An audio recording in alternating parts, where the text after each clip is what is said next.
In this video, we're going to explore what nihilism is, the German philosopher Friedrich Nietzsche's thoughts about it, and its difference from absurdism and existentialism.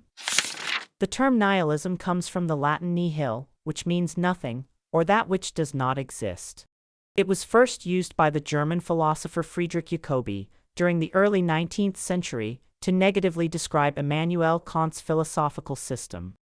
However, it only became popularized after its appearance in Ivan Turgenev's 1862 novel, Fathers and Sons, where it was used to describe Bazarov's philosophy that rejects traditional values, norms, and authority in favor of scientific materialism and social change.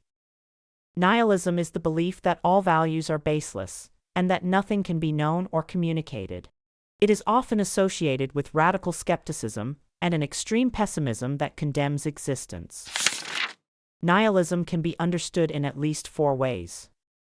First, epistemological nihilism, which denies the possibility of knowledge and truth. Second, moral nihilism, which rejects the possibility of absolute moral values. It argues that good and evil are vague, and that values are nothing more than the product of social and emotive pressures. Third, political nihilism, which argues that the destruction of all existing social, political, and religious order is a prerequisite for any future improvement. And fourth, existential nihilism, the most commonly used and understood sense of the word today, which believes that life has no intrinsic meaning or value. In the 20th century, nihilistic themes such as epistemological failure, value destruction, and cosmic purposelessness have preoccupied artists, social critics, and philosophers. While few philosophers would claim to be nihilists, nihilism is most often associated with the German philosopher Friedrich Nietzsche. For Nietzsche, there is no objective order in the world except what we give it.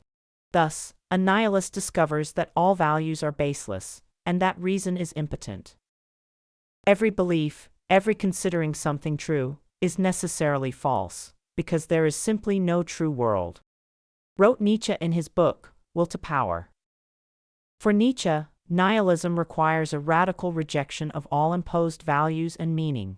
Inevitably, it will expose all cherished beliefs and revered truths as symptoms of a defective Western mythos.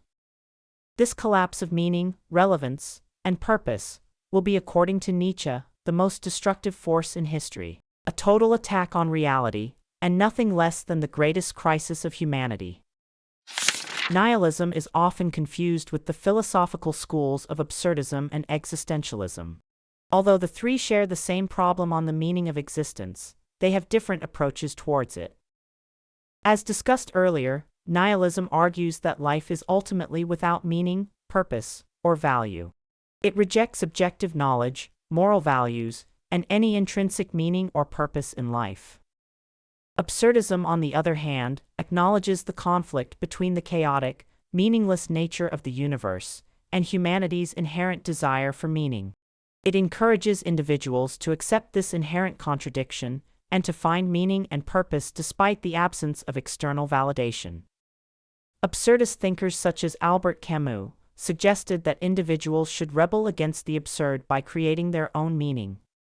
While existentialism focuses on the individual's existence and experience as the basis of meaning, it emphasizes individual freedom, choice, and responsibility in creating one's own essence or purpose. Existentialists argue that existence precedes essence, meaning that individuals are born without a predetermined nature, and thus must define themselves through their choices.